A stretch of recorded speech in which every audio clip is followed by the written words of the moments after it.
Mort d'une procureure anti-espionnage, ce que le FBI nous cache. Titre, Mort d'une procureure anti-espionnage, ce que le FBI nous cache. Intro raccroche. Le 22 mars 2025, une nouvelle passe presque inaperçue, noyée dans le flux de l'actualité. Jessica Haber, l'une des procureures fédérales les plus respectées des États-Unis dans la lutte anti-espionnage, est retrouvée sans vie chez elle en Virginie. Elle n'avait que 43 ans. La conclusion officielle, ou du moins ce qu'on en laisse filtrer, pointe vers un problème médical, une mort naturelle. Mais pour une femme qui a dédié sa carrière aux troubles de la sécurité nationale, cette explication est loin de suffire. Et si sa mort, si soudaine, cachait une vérité bien plus explosive? Que s'est-il vraiment passé dans les dernières heures de Jessica Haber? Section 1. Qui était Jessica Haber? Le profil d'une femme au cœur du pouvoir.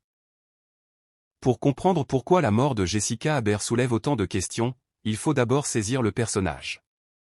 Loin d'être une simple avocate, Jessica Haber était une figure centrale du système judiciaire américain, au croisement exact de la loi et du renseignement. Nommée en 2021 par le président Joe Biden, elle était la procureure des États-Unis pour le district et de la Virginie. Ce n'est pas un poste anodin. Ce district, souvent surnommé le Rocket Docket pour sa rapidité, a une importance stratégique capitale. Il abrite le Pentagone, le siège de la CIA, et d'innombrables agences de renseignement et sous-traitants de la défense. C'est donc là que sont jugées les affaires les plus sensibles du pays, terrorisme, crimes de guerre, et surtout, espionnage et fuite d'informations classifiées. À la tête d'une équipe d'environ 300 personnes, incluant procureurs et personnel de soutien, Jessica Haber supervisait personnellement ces dossiers brûlants. Son mandat a été marqué par des poursuites complexes et délicates. Son bureau a mené des inculpations contre des ressortissants russes pour des crimes de guerre en Ukraine et a poursuivi un ancien analyste de la CIA pour avoir divulgué des informations classifiées. Elle a également supervisé des dossiers contre des cadres accusés d'avoir transféré illégalement des technologies sensibles vers la Russie, au profit d'entités liées au Kremlin et à ses services de renseignement. Sa carrière, commencée après des études brillantes à l'université de Richmond et à la William & Mary Law School, a été entièrement consacrée au service public. Décrite par ses collègues comme une mentor brillante et dotée d'un sens aigu de la justice, elle était respectée de tous. Son successeur, Eric Sieber, l'a même qualifiée d'irremplaçable en tant que leader et en tant qu'être humain. Mais ce parcours prestigieux avait un revers, il l'a inévitablement placé au centre de tensions majeures et lui a créé des ennemis puissants, aussi bien à l'étranger qu'à l'intérieur de l'appareil d'État. Chaque dossier qu'elle ouvrait était une porte sur un monde de secrets et de trahison. Un monde où la vie humaine a parfois peu de poids. Section 2, la version officielle, une mort tragique, mais naturelle. Maintenant, penchons-nous sur le déroulé des faits, tel qu'il a été rapporté. Le récit officiel est sobre, presque clinique. Le samedi 22 mars 2025, vers 9h20, la police d'Alexandria reçoit un appel signalant une femme inconsciente. Sur place, les officiers découvrent le corps sans vie de Jessica Haber et la déclarent morte. Très vite, un communiqué de presse indique qu'une enquête est ouverte par mesure de protocole. Cependant, des sources proches de la famille et de l'enquête confient aux médias que la thèse de l'acte criminel n'est pas privilégiée. Quelques jours plus tard, la police renforce cette position, déclarant n'avoir trouvé aucune preuve suggérant que sa mort ait été causée par autre chose que des causes naturelles. La famille confirmera plus tard que Jessica Haber souffrait d'épilepsie depuis des années et qu'elle serait décédée dans son sommeil des suites d'une crise. Le dossier semble donc simple en surface. Une femme de 43 ans au sommet de sa carrière, emportée par une condition médicale. Une tragédie personnelle. Son décès survient de plus 2 mois après sa démission, une pratique courante pour les procureurs nommés politiquement après un changement de présidence. Tout semble cohérent. Pourtant, c'est précisément cette simplicité qui alerte. Pour une femme de son importance, le silence et la vitesse à laquelle le dossier semble se refermer sont, pour certains, le premier indice que quelque chose ne va pas. CTA, appel à l'action intermédiaire. Cette histoire vous intrigue? Vous sentez, comme nous, que la version officielle laisse des questions en suspens? Pour ne manquer aucune de nos prochaines enquêtes, c'est le moment de vous abonner et d'activer les notifications. Section 3, les zones d'ombre, ceux qui ne collent pas. Maintenant, explorons ceux qui ne collent pas.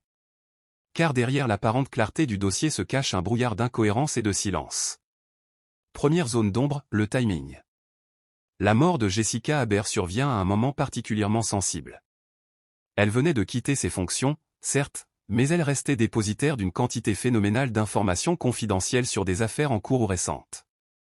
Des affaires touchant à la sécurité nationale et à des agents étrangers. La question se pose, sa mort, même naturelle, n'est-elle pas incroyablement opportune? Était-elle sur le point d'écrire ses mémoires? De se confier? Ou son existence même, forte de ce qu'elle savait, représentait-elle un risque? Deuxième zone d'ombre, la communication des agences fédérales. Jessica Haber n'était pas une citoyenne ordinaire. C'était une haute magistrate qui a collaboré étroitement avec le FBI, la CIA et d'autres agences. Pourtant, après sa mort, la communication se fait discrète. Alors que son successeur et des collègues lui ont rendu hommage, les grandes agences de renseignement pour qui elle était une partenaire essentielle sont restées remarquablement silencieuses. Est-ce une marque de respect pour la famille, comme le demande la police? Ou une stratégie pour éviter d'attirer l'attention sur un dossier que l'on souhaite voir classé au plus vite? Troisième zone d'ombre, la nature de la conclusion. Une mort naturelle liée à une crise d'épilepsie est une explication plausible. Mais dans le monde de l'espionnage, les méthodes pour simuler une crise cardiaque ou une défaillance médicale existent. Sans tomber dans la paranoïa, il est légitime de se demander si l'autopsie a été poussée. Le rapport du médecin légiste sera crucial, mais sera-t-il rendu public? Ou certaines parties seront-elles classifiées sécurité nationale? L'enquête a très vite écarté la piste criminelle. Cette rapidité, pour certains, ressemble à une volonté de ne pas explorer d'autres pistes. Section 4, les théories sur la table. Face à ces zones d'ombre, plusieurs théories ont émergé. Théorie A, la simple tragédie. C'est l'hypothèse la plus rationnelle. Jessica Haber, malgré sa carrière, était un être humain avec une faille médicale. Elle a succombé à une crise liée à son épilepsie, ce qui peut, dans de rares cas, entraîner une mort subite. Dans ce scénario, les zones d'ombre ne sont que le fruit de notre imagination. Le silence des agences serait du respect, et le timing, une terrible coïncidence. Théorie B, l'élimination discrète. C'est la théorie la plus sombre, mais inévitable vu le contexte. Elle suggère que Jessica Haber n'est pas morte de cause naturelle. Elle en savait trop sur une affaire sensible, une opération illégale, un scandale d'État, ou la trahison d'un haut fonctionnaire. Sa mort aurait été maquillée en accident médical pour la faire taire. Les coupables? Des services secrets étrangers, comme ceux qu'elle a souvent poursuivis? Ou, plus dérangeant encore, une faction de son propre gouvernement? Cette théorie repose sur un principe connu dans le monde du renseignement, les coïncidences, ça n'existe pas. Pour l'instant, aucune preuve matérielle ne vient l'étayer. Conclusion et appel à l'action. Entre la version officielle d'une tragédie médicale et les théories d'un complot d'État, le mystère de la mort de Jessica Haber reste entier. D'un côté, une explication logique, soutenue par la famille et la police. De l'autre, des doutes alimentés par le profil de la victime et le silence des institutions qu'elle a servies. Sans de nouvelles preuves ou un rapport d'autopsie public, la vérité risque de rester enfouie dans les archives de Washington. Jessica Haber a consacré sa vie à chercher la vérité pour son pays, il est possible que la vérité sur sa propre mort ne soit jamais connue. Et vous, quelle est votre conviction? Tragique fatalité ou complot? Partagez votre analyse dans les commentaires. La discussion ne fait que commencer. Et n'oubliez pas de vous abonner pour ne pas manquer nos prochaines enquêtes.